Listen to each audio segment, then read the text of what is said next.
ইতিমধ্যে চ্যাম্পিয়ন্স ট্রফির স্কোয়াড ঘোষণা করা হয়েছে। এই স্কোয়াডে আছে দুই চমক, লিটন দাস আর শরীফুল ইসলামকে রাখা হয়েছিল না এই স্কোয়াডে। তবে বিপিএলে দুর্দান্ত পারফরমেন্স করায় চ্যাম্পিয়ন্স ট্রফিতে জায়গা করে নিলেন লিটন দাস। বিস্তারিত রিপোর্টে। আসন্ন চ্যাম্পিয়ন্স ট্রফিতে এবারের সবচেয়ে বড় চমক লিটন দাস। দলে রাখা হয়েছিল না তাকে, তবে একদিনের ম্যাচে লিটনের ক্লাসিক শটগুলো মিস করবে ভক্তরা।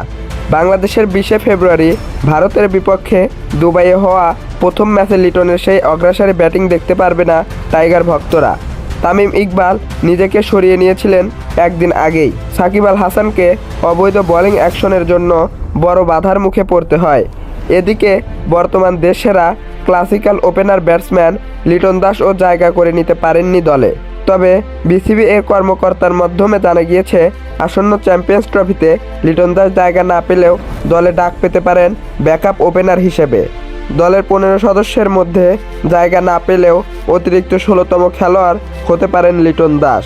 এছাড়াও বিসিবি প্রধান আরও বলেছেন যে দলে আরও জায়গা পেতে পারেন একসময়কার টি-20 সেরা ব্যাটসম্যান সাব্বির রহমান। তো প্রিয় দর্শক, আপনাদের কি মনে হয় লিটন দাস কি 2025 চ্যাম্পিয়ন্স ট্রফি খেলতে পারবে?